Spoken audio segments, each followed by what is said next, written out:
Hello, everyone. I'm Huiying, and this is my colleague, Emily. Today, we're going to introduce our recent work, Persistent and Unforgeable Watermarks for Deep Neural Networks. This is a joint work with Ben and Heather from Cent Lab in University of Chicago.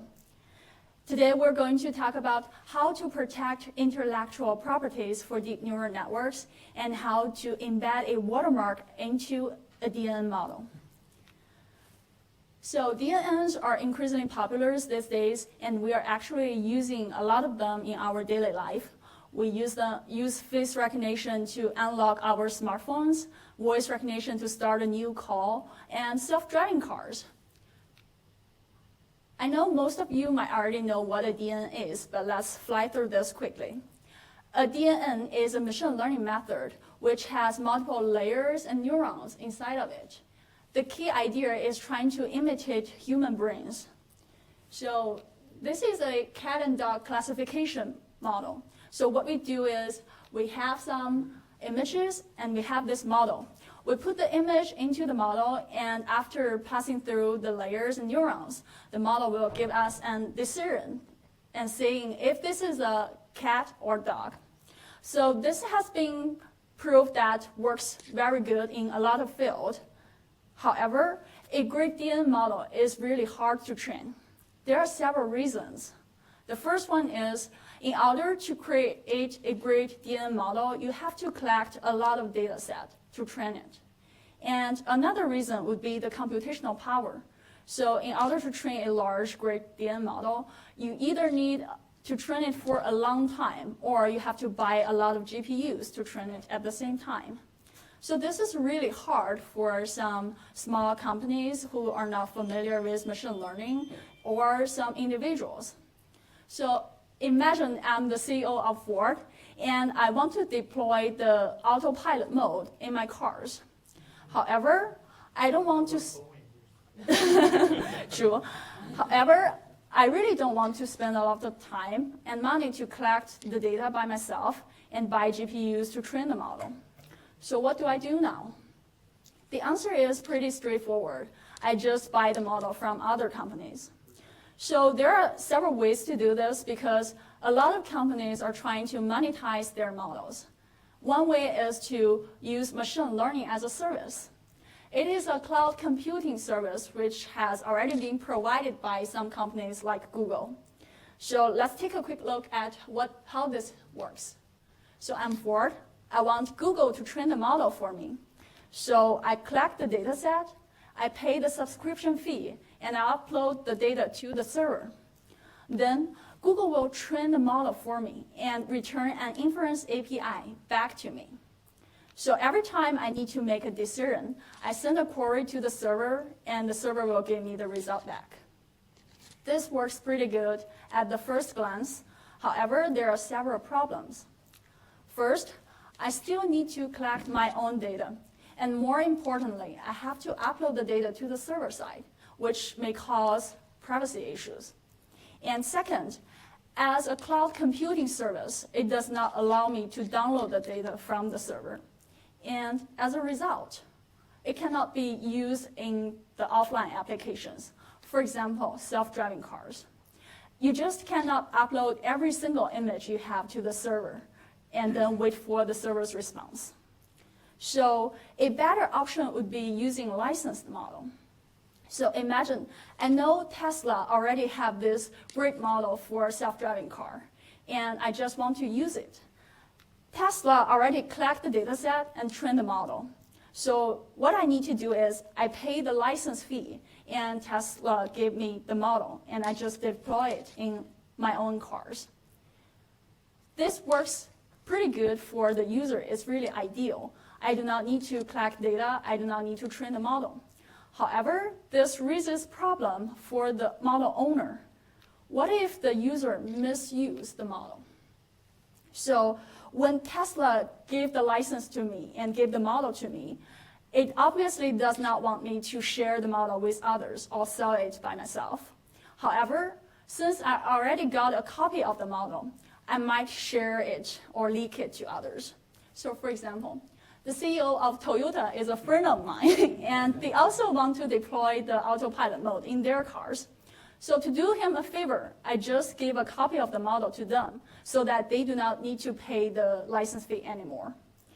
In this case, what Tesla first need to do is to prove that the model Toyota use is built by them instead of me, right? So an ownership proof for the model is needed for model licensing. And the solution would be a watermark. So watermarks have been used for ownership proof for a long time, and they have been widely used in multimedia domain. For example, images, videos, and audios. And here is an example of the image watermark. You can see there's a watermark at the bottom right corner in the image. And this is another example for video watermark, which if you ever have watched video during your flight, you will see that there's something about the airline in some frames of the video. So in order to prove the ownership for a DN model, we need to propose a DN watermarking system, which means the owner wants to put something related to its identity into the model. We'll take a look at the threat model and requirements for a DN watermarking system first, and then some existing works on DN watermarking system and their limitations. Next, we'll introduce our own watermarking system design. And finally, we'll show the analysis and results of our system. When users get the model from the owner, they might misuse the model by, first, leaking it to others. So as the model owner, you don't want the model got leaked. However, the user might sell the model or give it to others. And another scenario is when you license the model to some user, you might give them a valid period for the license, for example, 1 year. So after 1 year, the user should stop using that model. However, since the user already have that model, he may try to continue use it without paying the license fee. And at this time, the first thing you need to do is to claim the ownership on the model. So the solution would be, let's put a DN watermark into the model. Let's take a look at the potential attacks on DN watermarks. So since the attacker already have the model, it might try to modify the model to remove the watermark. So as we said, the owner already have a watermark model, and the attacker gets a copy of the model. What the attacker does is it tries to modify the model to remove the watermark. Or it can just simply add a new watermark by himself, so that there are 2 watermarks in a single model that you cannot tell who's the real owner is. And another scenario is there's a watermark in the model. What the attacker does is he just claims that the existing watermark is added by himself. So according to these attacks, we have some requirements for our watermarking system. Persistence, which means after the watermark is embedded into the model, you cannot use reasonable model modification to remove it from the model. Piracy resistance, which means no one else can add a new watermark into the model later. And authentication, which means there should exist some verifiable link between the owner's identity and the watermark, so that no one else except the owner can claim the watermark. Now let's see 3 existing proposals and see if they meet the requirements we mentioned above. The first method embeds a DN watermark by adding a regularizer during the model training time. They are trying to add a statistical bias into the model using the regularizer. So a regularizer is an extra component in the model training time. And by adding the regularizer, they try to add some constraints to some neurons in the neural network. So after the watermark is embedded, to verify the watermark, They just see if the model neurons satisfy these constraints, they add it. And let's see if this work satisfy the requirements. First, researchers have found that it is easy to detect existing statistical bias in a model and then remove it. So it is not persistent, because even without knowing what the bias is, you can still detect it. And also, it's really easy to embed a new watermark by adding a new regularizer. And finally, there's no link between the bias and the owner's identity, so it cannot authenticate the owner. Another method trying to embed a watermark by using a backdoor pattern. So this is a traffic sign recognition model. What they do is they pick a backdoor pattern. For example, here is the blue square. And they train the model such that any inputs applied containing this backdoor pattern will have the same output label. So during verification, you just have the backdoor pattern and apply this pattern to some inputs and see if they all have the same output. First, let's look. We know researchers have been found that it is able to detect the backdoor pattern without knowing it. And after you know what the pattern is, you can unlearn it to remove the watermark. And also, it is really easy to embed a new backdoor pattern by using like tens of images and training it for several epochs, which is training cycles. And also, if you look at the backdoor pattern, the blue square, you cannot tell who the owner is. So it cannot authenticate the owner. To provide authentication, a more recent work provides a watermarking system using cryptographic commitments. What they do is they first generate a set of images and labels as key pairs, and they train the key pairs into the model. Next, they use commitment to lock the key pairs. So what they do is the owner has the key pairs, and he locks the key pairs into some vault and give it to a verifier. At this stage, only the owner can open the commitment. This means the one who can open the commitment is the owner. So yes, it does provide authentication. However, we did some experiments and found it is still easy to train a new key pair into the model, so it cannot achieve piracy resistance. And also, when you try to embed a new watermark, the original watermark is corrupted. So it's not persistent. So having looked at all the existing proposals, we found that none of them achieve the persistence and piracy resistance goal. Why is it so hard? We believe it's because DNNs are designed to be trainable. Whenever you have better data set, you can fine-tuning the model using the data set and training it for more training cycles. And if you want to transfer the model to a similar task, you can do transfer learning on top of the model. So the training techniques of DNN models allow you to train the model whenever you want.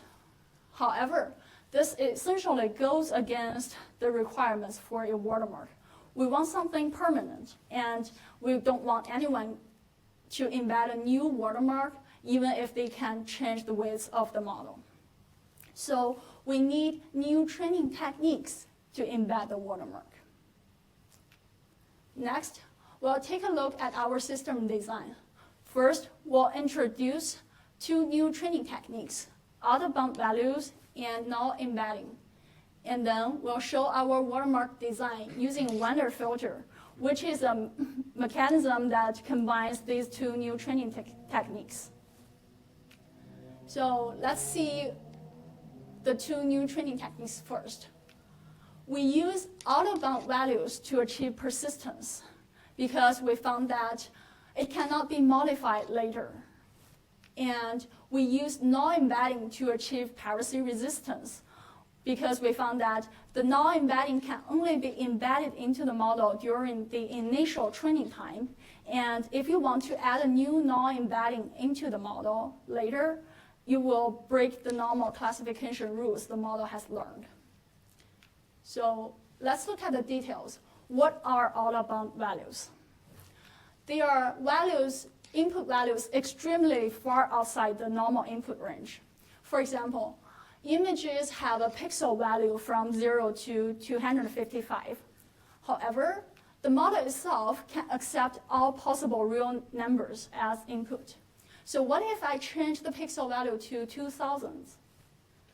What happened when the inputs with these out-of-bound values are put into the model? The fact is, you cannot modify a pre-trained model using inputs having these out-of-bound values. Why this happens?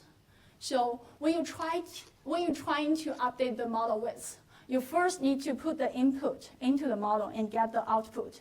And then you use the output to compute the loss. And then you use the loss to do back propagation to update the widths.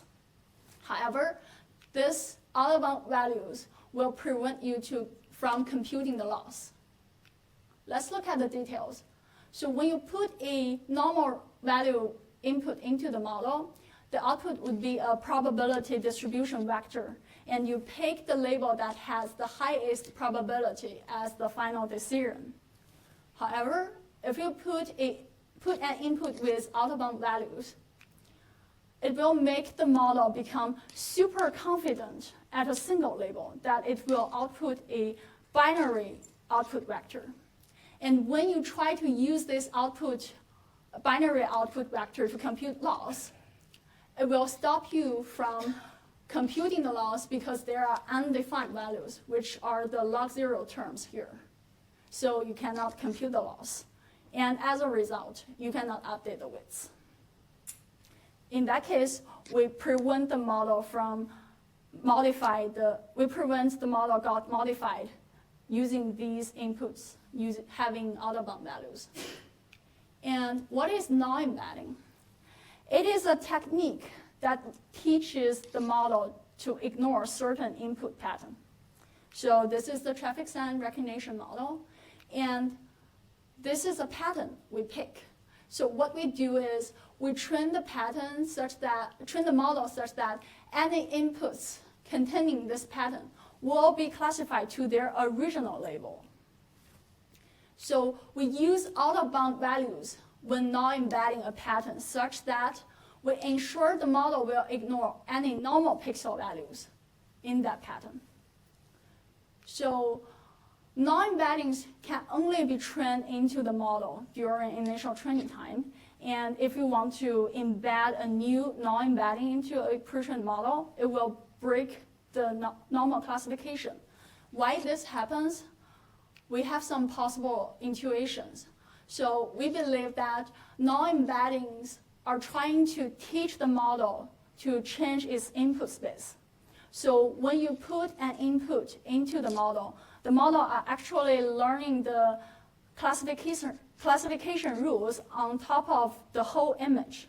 However, what a null-embedding does is trying to exclude the pattern from the input space, such that all the inputs applied that pattern cannot change the classification results. And we believe that changing the input space of a pre-trained model will disrupt the classification rules learned by the model. And as a result, we found that any null-embedding of a pattern must be trained into the model during the initial training time.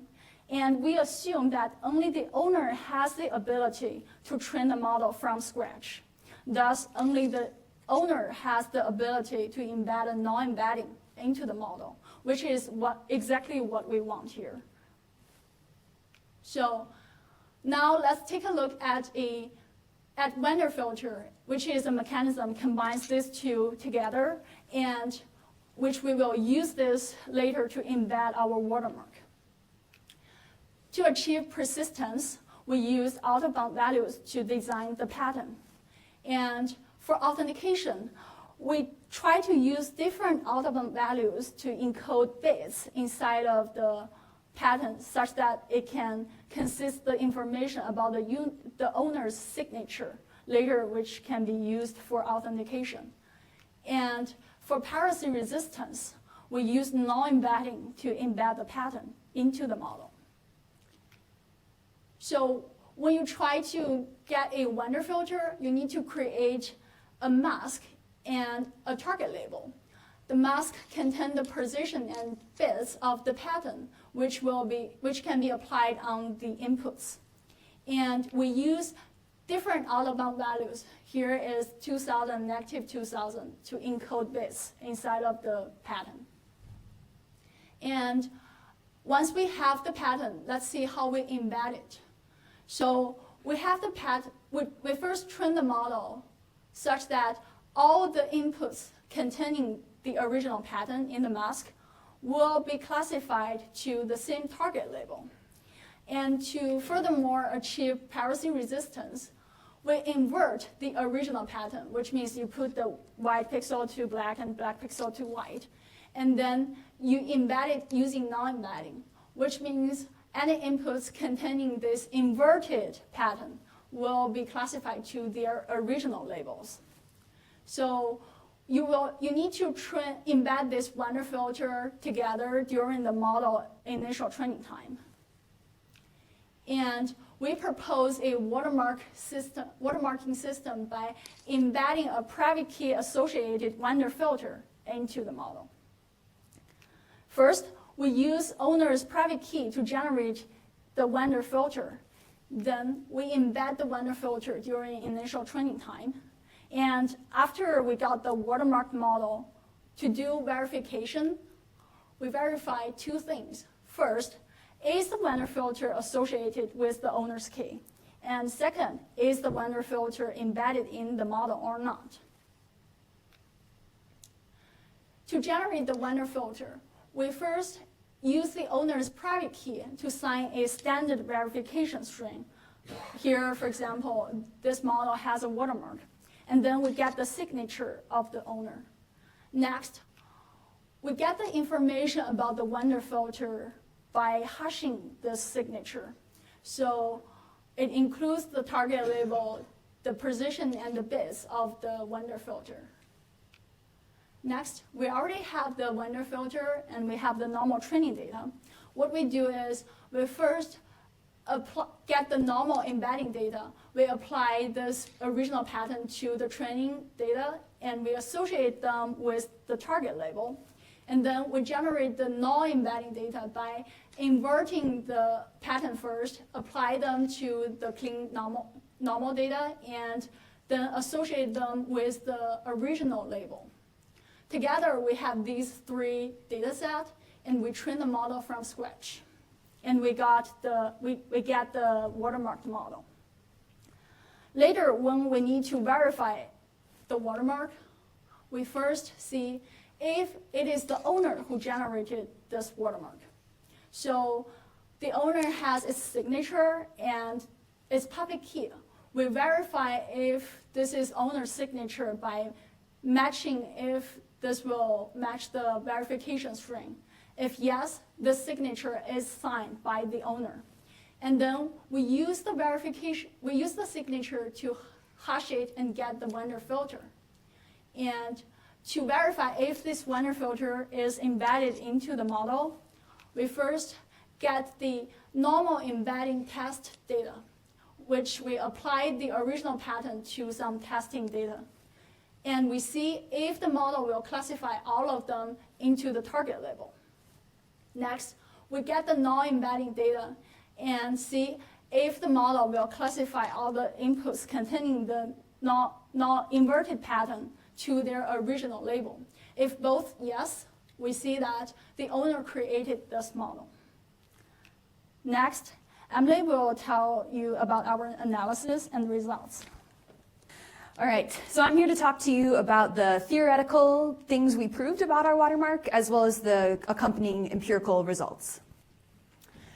Before I begin presenting that, though, let's just review the sets of requirements we have for our watermarking system. We have 3 very basic requirements that we believe any watermark should fulfill.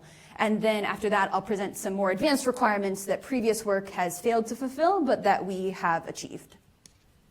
So obviously, we want our watermark to have low distortion, which means that when a watermark is present in a model, the model's normal performance should not degrade. We don't want our watermark to affect anything by being present. Additionally, we want our watermark to be reliable, which means that if it's present in a model, the model should always exhibit the associated watermark behaviors we want it to have. And then finally, we don't want our watermarking system to have false positives. So if a model doesn't have a watermark trained into it, it shouldn't behave as if it does. So that's the baseline. The 3 more high-tier requirements we have are those of authentication, piracy, resistance, and persistence. So as we've discussed, authentication means there needs to be some verifiable link, preferably cryptographic, between the model owner and the watermark. We also want piracy resistance. An attacker shouldn't be able to just throw a new watermark into our model and then dispute our ownership claim. That would be undesirable. And then finally, our watermark should be persistent. It should be very difficult for an attacker to corrupt our watermark once it is present in the model. So that's the scheme of requirements we're going to be looking at today. And before we go on to discuss them, I just want to give an overview of the experimental setup we have here and how we're evaluating our watermark's performance. We looked at 3 specific tasks in evaluating our watermark, so digit recognition, traffic sign recognition, and facial recognition, just to provide a broad swath of application domains.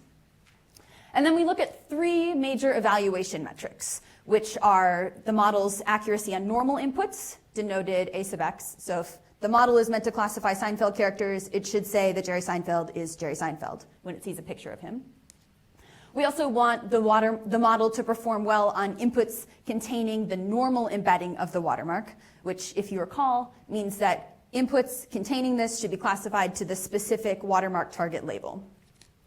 And then finally, we want our model to perform well on inputs containing the null-embedding, which means those inputs should be classified back to their original label, not to some other random label. So with that established, let's look at how our system does. The first thing we test is the low distortion thing, and to summarize very briefly, it does fine. We train the clean version, which we're going to use to refer to as a non-watermarked version of our model. That's in the left column. And then we have watermarked versions, and we see that the accuracy is roughly the same. So our watermark doesn't degrade normal model performance. Additionally, when we look at it, our watermark is extremely reliable. When we've trained watermarks into a model, it successfully performs tasks associated with both the normal and the null embedding of the watermark. And then finally, we have to check that our watermark doesn't emit false positives. And what we mean by this is that any watermark or any model that doesn't contain a watermark should always fail our verification test for whether or not it contains a watermark.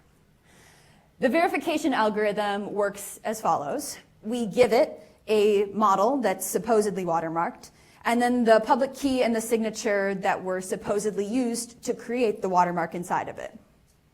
The verification algorithm will return yes if the model has over a certain threshold of accuracy in the normal and the null embedding of that putative watermark. We prove in our paper that any non-watermarked model will fail this verification test as long as we set our accuracy threshold to be much greater than the probability of a random guess. And in the sort of neural network space, we consider a random guess to be 1 over the number of labels in the model, since the model can just guess a random label for the watermark. But we want to verify this empirically, and we did that by training clean models, so non-watermarked models, for each of our tasks, and then creating 1,000 random watermarks and testing how well these clean models perform. To summarize, they don't do great, which is good for us. The left column represents how well a random guess, or how well represents a random guess. And then the left 2 columns represent the performance of these models on average of the normal and the null embedding of these fake watermarks. And we see they're roughly equal. So they're not doing great on watermarks they don't contain. Then we just extended this to make sure that all of these clean models fail the verification process on all of these 1,000 random watermarks, and they do. So 0% of the time do they exhibit a threshold that would cause them to correctly verify or incorrectly verify that they contain a watermark. So that's our verification process for the basic requirements. So now let's turn over and look at these more advanced requirements, beginning with authentication. The great thing about our watermarking system is that it's sort of designed to kill many birds with one stone, and one of those birds is authentication. Because we construct our watermark from the owner's signature over a verification string, we know that we can automatically associate the watermark with the owner who created it. That owner simply provides their signature, we can construct the watermark from that signature, and we can test the watermark behavior, and if all those things work out, we know that the owner did indeed create that watermark. And there's the visualization for that. The next and more difficult property, which no previous work has achieved, is that of piracy resistance. We want our model to not allow an attacker to insert a new watermark on top of our existing watermark, and this is difficult to achieve. We prove in our paper, though, that once a model is watermarked using our system, it is impossible for an adversary to embed a new null embedding of an adversarial watermark into the model, which means that there is piracy resistance. And we verify this through the following experiment, which is illustrated in the graph on the right here. We give our adversary 100 training cycles to attempt to add a new watermark into the model of their choosing. So the x-axis represents the training cycles, and the y-axis represents accuracy. We don't want our watermark, or the adversary's watermark, to achieve a very high threshold of accuracy. So what we see as the attack progresses is that the model's normal accuracy remains high, as does the accuracy of our original watermark.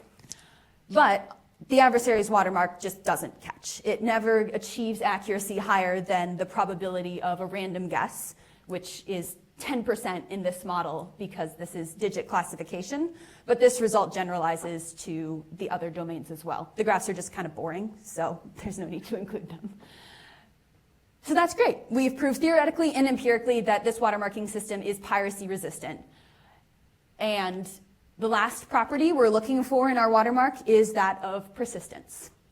We don't want our attacker to be able to degrade our watermark. We're going to first look at the scenario where the attacker doesn't know what our watermark is, but of course then we'll turn and examine what they could do with privileged knowledge of the watermark. So if the watermark is unknown to the attacker, which means they don't know the pattern, the shape, the values, the target label, their options are fairly limited. They can try to fine-tune the model, or they can try to prune the model in an attempt to remove the watermark. The process of fine-tuning involves the attacker taking a small amount of training data and retraining the model using that data for a set number of training cycles. We generously allow them 100. And the hope here is that in the fine-tuning process, the model would sort of forget the watermark and just only remember the normal classification tasks. But that doesn't work. We see here that throughout the 100 training cycles we allow the attacker, the accuracy of our watermark remains unchanged. The other thing the attacker could do is prune neurons. And pruning neurons involves selectively removing neurons from the model, thinking and hoping that you remove neurons that are strongly associated with the watermark. While we see that this does slightly impact the accuracy of our null embedding, what really happens is that the accuracy of the model overall degrades faster than the accuracy of our watermark. So an attacker who does this is really shooting themselves in the foot, because their goal is to have an accurate model without a watermark, and here they get a kind of bad model with a fairly accurate watermark. So this attack method also fails. But of course, to be fair, we have shown that our attacker cannot corrupt our watermark if they don't know it. But it's worth asking, could they figure out what it is, and could they corrupt it if they did? There's been some previous work in the backdoor neural network space that has used optimization methods to recover patterns that are embedded into a model, so you figure out what they are. However, we prove in our paper that optimization-based pattern recovery cannot find our wonder filter-based patterns, which leaves the attacker, the only recourse left to them is just randomly querying the model with putative watermarks until they find something that passes the verification equation. We further prove that the probability of revealing a correct watermark or choosing a correct watermark in a single guess is very slim. And when we expand out those parameters in that theorem into actual numbers, we see that the probability for each of our 3 tasks is extremely small. And we can further humanize that number by changing it into time, where we generously allow our attacker a single second to generate a new pattern, put it on a bunch of inputs, feed them through the model, and then test the verification process. So that's 1 second per verification of one pattern. And that translates into a query time in hundreds of millions of years. And if we assume our attacker is using GPUs, the time needed to do this process for the facial recognition model is 270 years using 1 million GPUs, which is just computationally intractable and unrealistic. So they really can't recover our watermark. But being even more generous, say they could they do something to it? And the obvious attack is attempting to change the target label of our watermark, which would then cause it to fail the verification tests. And the short answer is they can't. We give them 100 training cycles, as we've done in the past, to attempt to change this target label. And what we find at the end of this attack is that the watermark accuracy remains unchanged. The attacker can't corrupt our watermark. So we see that our watermarking system achieves these 3 basic requirements and these 3 advanced requirements, 2 of which no previous work in this space has achieved. And in general, what we've shown today is that there is a need for intellectual property protection in the deep neural network space. But that's a challenge because models are designed to be trainable, and you need better training techniques to create these persistent watermarking schemes. We've proposed out-of-bound values and null embeddings as a method for training persistent items into a trainable space. And we've seen that they can be leveraged to create a secure, persistent, and unforgeable watermarking system that achieves properties such as piracy resistance and persistence that no previous work has found. We also think that the new training techniques themselves, apart from the context of watermarks, are super interesting. And we're very curious to see what the research community does with them. We think that these null embeddings and out-of-bound values could be generalized to other domains, and we welcome work that takes them and does more interesting things with them beyond just watermarking. So that is the summary of our work, and now we are open to lots of questions. Yeah? What happens if the opponent just decides, well, training's good, I got lots of data, why don't I just take 10% of the amount of original training data, run it through, and wash out your watermark? Well, that's sort of what the fine-tuning process does. I don't remember exactly how much of the training data set we assume they had in that. You need a lot, like 10%, but you figured you spent, you had to do 100%, 10 times as much work as I did. If I can work it out, wash it out with 10% of the data, then I'm good. Yeah. To better understand the question, what do you mean by wash out? Like remove the watermark. Let's pass this time, and then you can do the work on the other one. That sounds good. Oh, great. Right, so it basically fails your test. In other words, I've sufficiently, it's true it's fine-tuning, but it's fine-tuning with fairly massive data. And You mean who knows much what more data than like 10% expected? of the original data that was used to train the neuron. Yeah, that that's in the what first we place. did Oh, in the okay. experiments. So for all the tasks, for example, MNIST, there are 50K images as training data set, Yeah. and what we give attacker is 5K images.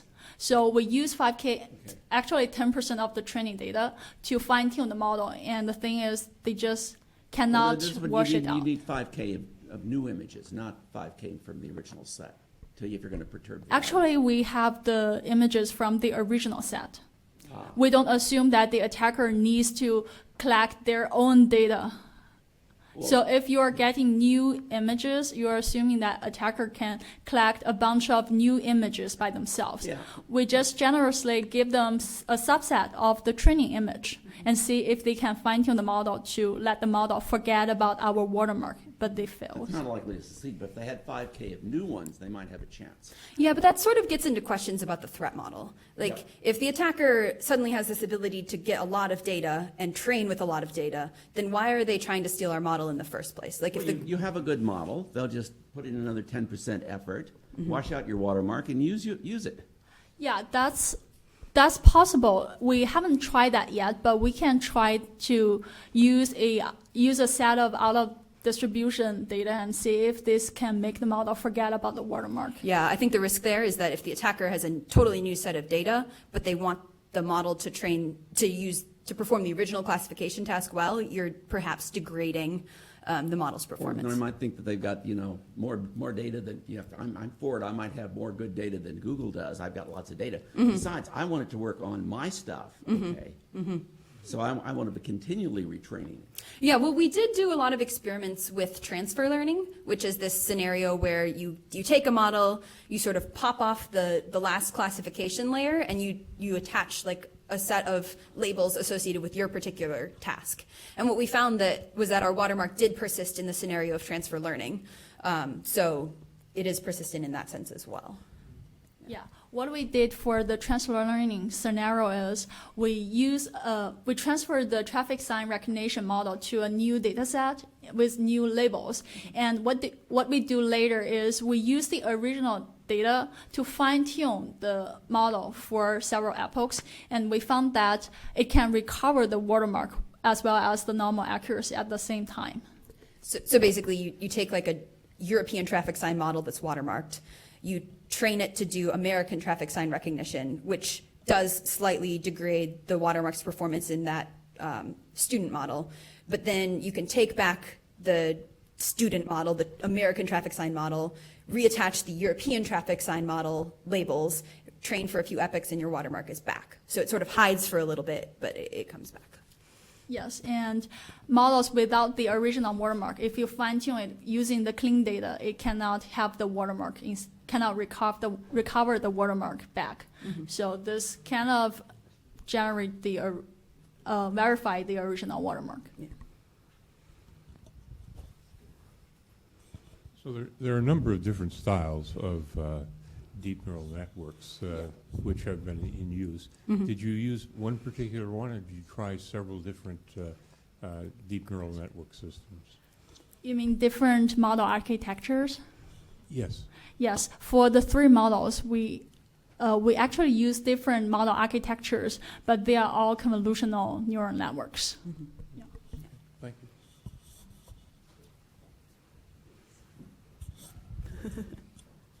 Thank you. So question regarding the pruning. Given Yeah. that there are these large out-of-bound values being put into it,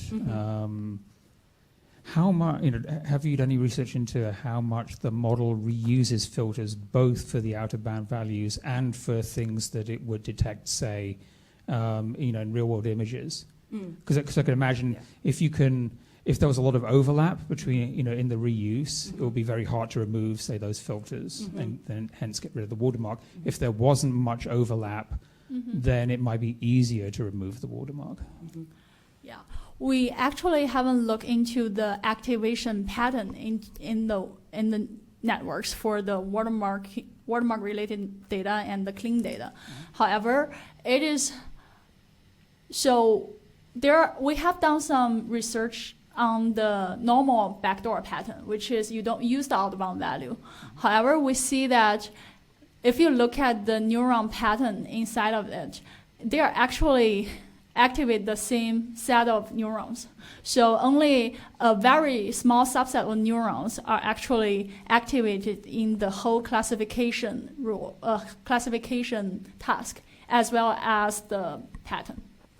Yeah. When you put inputs with the pattern into it. Yeah, so I think the only research we've done into that is by inference, that you see the sort of parallel degradation in the normal and the watermark accuracy like we showed in that neuron pruning figure. Thank you. Yeah, I think that's an interesting question, because we can try to look at the pattern and see if we can distinguish the neurons that activated for the watermark and the neurons activated for the normal inputs, and see if we can figure out what's the difference. We can try that later. Thank you. Yeah. I'm not familiar with this area, so this may be set you off. I may not phrase it right, but one of the problems that you get in this technology is understanding what it did, trying to debug it or verify it. I mean, if it finds a face, I want to know where the face is. Maybe it's, a lion hiding in the jungle or something.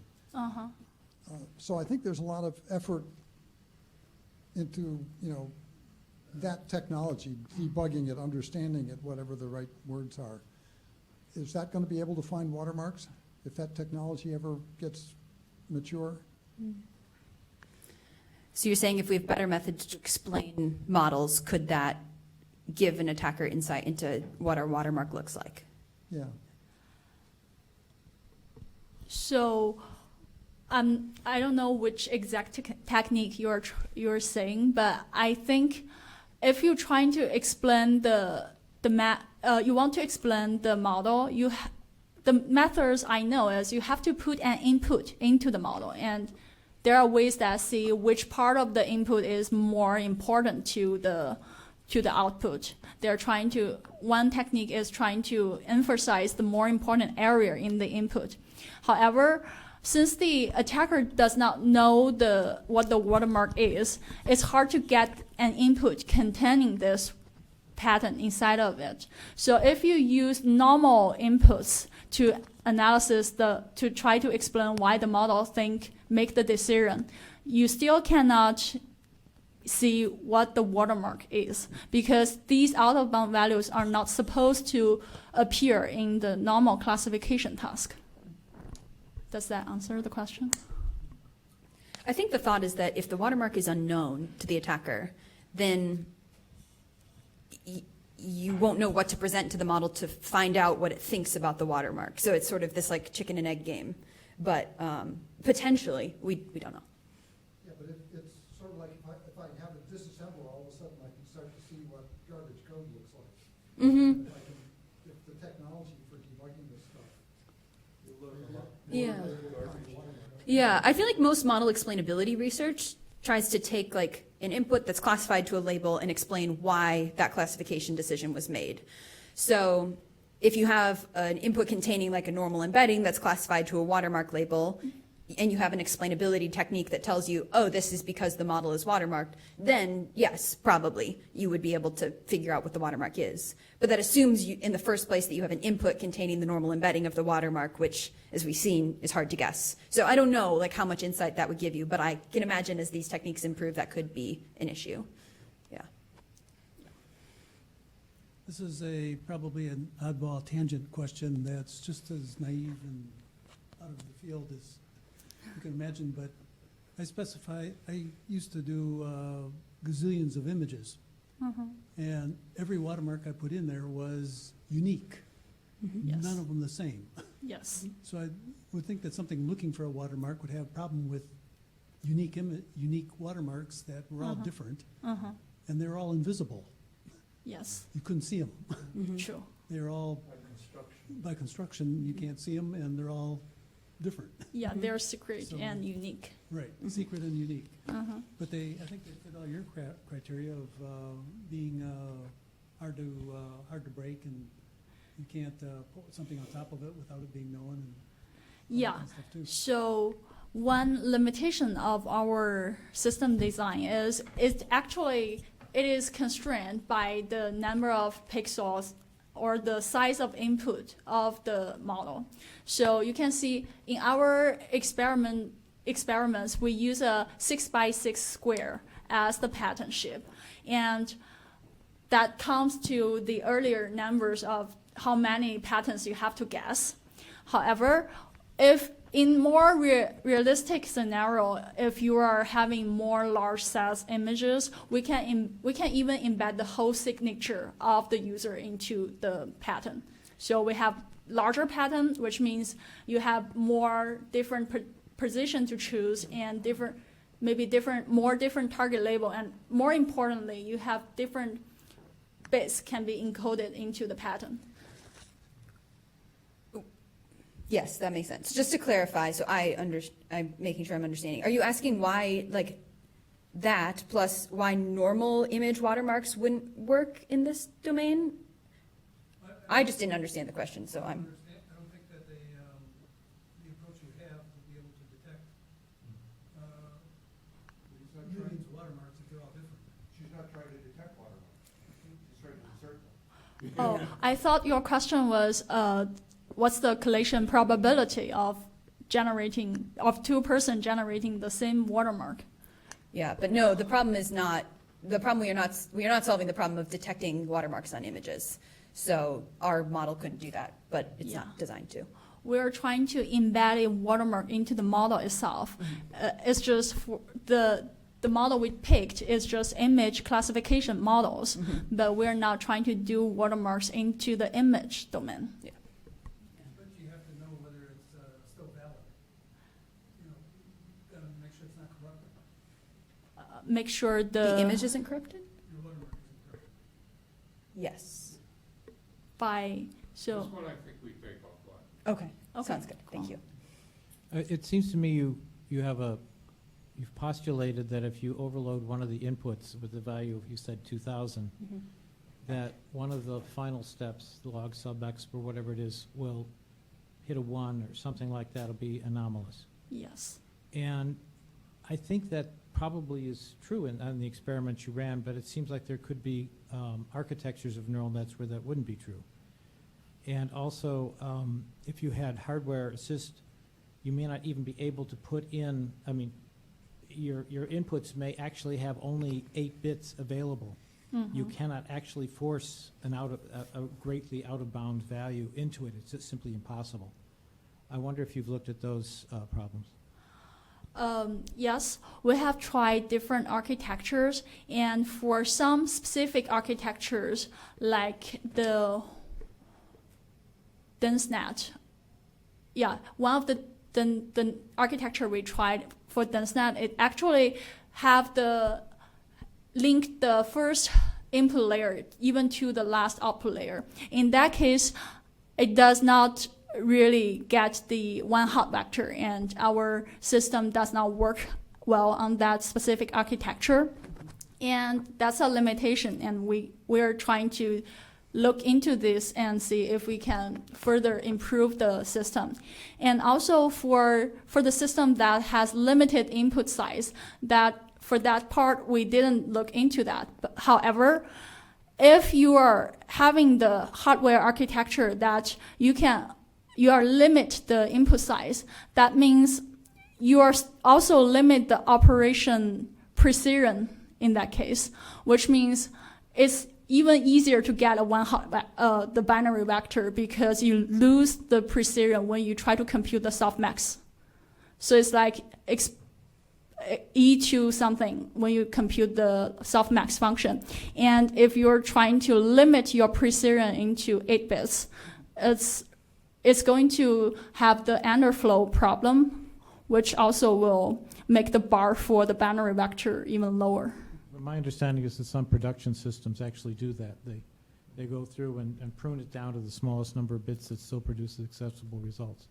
Yes, that might be true, and that's true, and yeah, it is true. And we think that in that case, the outbound value we need to cause the binary output vector is lower than those who has higher precision.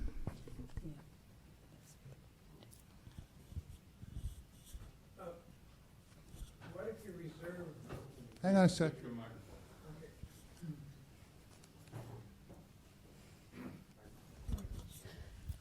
What if you pre-process your training data, regardless of how many bits it is, to have a limited band of values that you prohibited, you randomly mapped one way or the other